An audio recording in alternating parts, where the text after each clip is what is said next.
to support this Misuse of Drugs Amendment Bill in its committee stage. And I just want to look at Part 1 and some of the things that we haven't really talked about too much today. Obviously, this bill was designed to amend the existing legislation and to improve the effectiveness of drugs control.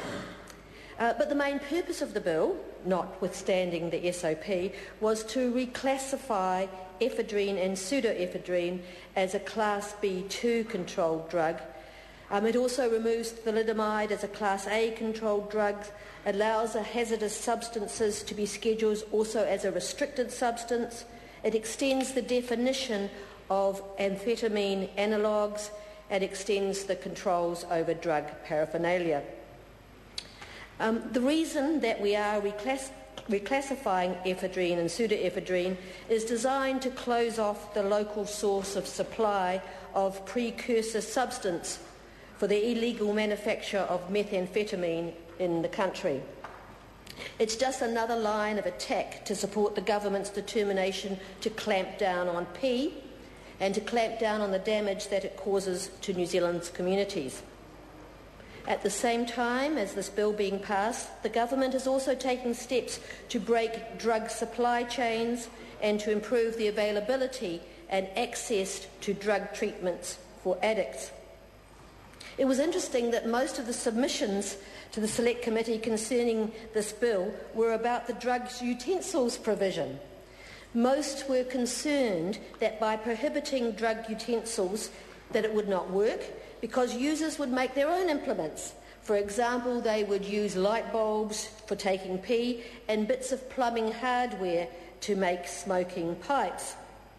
However, the majority of the Select Committee felt that the display of specifically redesigned drug-taking utensils in stores glamorised drug-taking and attracted more users.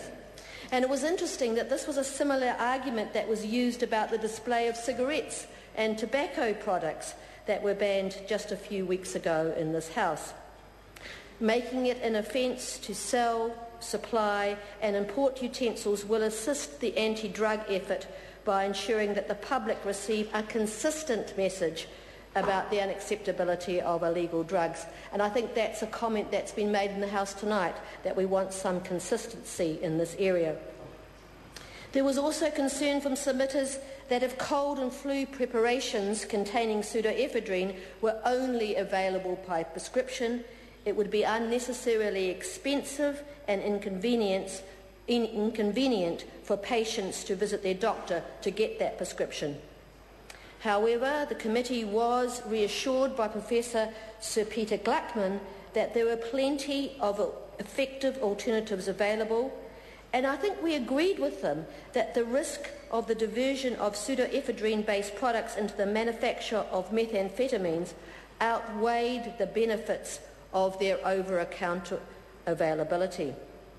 A more limited choice of cold and flu remedies was acceptable in the interests of the public good. I'd also like to move to the discussion of the supplementary order paper and to support this paper in the name of the Honourable Peter Dunn. The key to this is that it introduces a temporary class drug notices which can provide a temporary ban for unregulated pseudoactive substances such as chronic and other synthetic cannabis products, taking them off the market for 12 months. Although the risks of chronic and other similar substances are unknown, there are real fears of potential long-term effects, and it is unacceptable to the government that a product that causes potentially lethal risks is available freely to young people. Over the past few months, there's been increasing evidence of the dangerous effects of these drugs.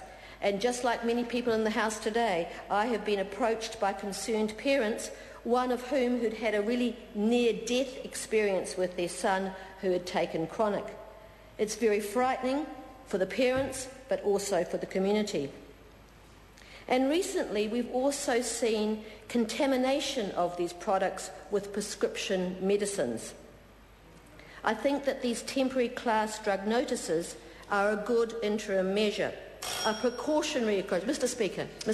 Nicky Wagner. Thank you, Mr Speaker. A precautionary approach that will get these products off the shelves now and for at least 12 months. But, as we've heard, the government's long-term aim is to implement the Law Commission's recommendations to reverse the onus of proof and to require the industry to prove that its products are safe before they can be sold to the public. The current situation is that manufacturers can come up with a product like chronic, and as long as it fits within the category and doesn't include illegal substances, it can be sold as of right. The government believes that this needs to be changed and expects to introduce legislation to do this by the middle of next year. In the meantime, this SOP 258 will be a well-received stopgap measure, and I thank the Minister for that. Chris 540.